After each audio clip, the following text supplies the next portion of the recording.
Papuri at pasalamat kay Yahweh El Shaddai. Pinagpalang gabi po, Brother Mike, at sa iyong butihing may bahay, Sister Belen, at sa kanyang pamilya, ang buong Bilardi family. Magandang gabi po sa lahat ng aabutin ng patutuong ito. Ako po si Brother Jose Chito Agrabante, tubong Bicol, at nagtapos din po ako ng AB Evangelization dito sa College of Divine Wisdom. Sa ngayon po, ako ay preacher ng PFCC 21 Rizal. Naalala ko po yung sabi ni Brother Mike, where God guides, God provides. Bakit? Kinatagpo ako ng Panginoon kung ano ako at sino ako. Sa pamamagitan po noon, ako ay isang dating technician na kung saan sa pagiging technician, maraming nadayat na mga kliyente at patuloy kong ginagawa yon na hindi walang conviction sa puso ko. Along the way, ito'y ginamit ng Diyos para ako ay gamitin niya.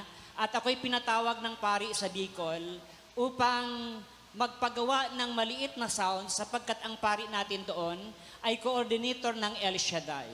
Akala ko noon ang aking mindset, mag-operate ako ng maliit na sound system. Ang aking mindset, akala ko trabaho yon.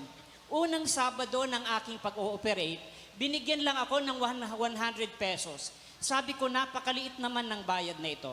Sunod na linggo, nagbalik po ako sa gawain at hindi nila ako nabigyan sa sunod na linggo. Kaya pangatlong linggo, siningil ko sila. Sabi ko, mga sister, may utang kayong isang Sabado. At alam niyo mga kapatid ko sa Panginoon, sa pagpapatuloy ng aking paglilingkod bilang operator ng sound, doon po ako nakarinig ng mga salita ng Diyos, ng mga mensahe ng Panginoon na kung saan minsan ako'y nasasaktan sa mga aking ginagawa.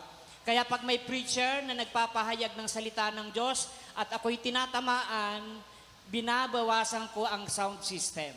Pero ganun pa man mga kapatid ko sa Diyos, patuloy ako sa paglilingkod. Nung time na yon, ang nanay ko ay sobrang giliw sa pakikinig ng DWXI sa Bicol. At alam niyo po, mapapakinggan mo lang ang DWXI sa Bicol alas 6 ng gabi. Palagi niyang pinapakinggan si Brother Mike at pag may pinapagawa si Brother Mike, tinatawag nila kaming magkapatid. Magsisigaw ang nanay ko, mga anak, punta na kayo, mag-drawing na kayo.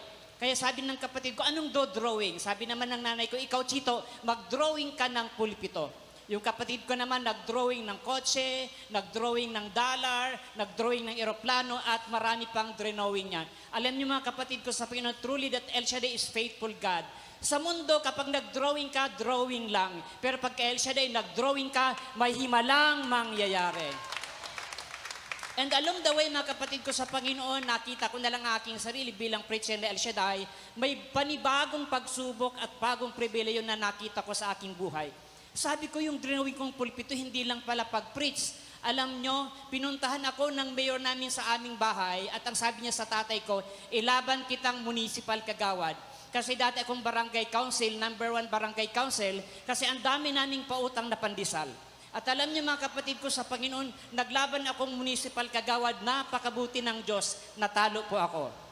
Pero yun pala ang paraan ng Panginoon na kung saan masakit, na kung saan mahirap, kapag nakita mo at nakilala mo ang biyaya ng El Shaddai, masigit pa ang plano niya sa ating buhay. At sa panahon ngayon, patuloy pa ako naglilingkod sa Rizal bilang preacher at ang aking asawa ay mother butler dito sa Ambel City. Patuloy kaming naglilingkod kay El Shaddai. To God be the highest glory.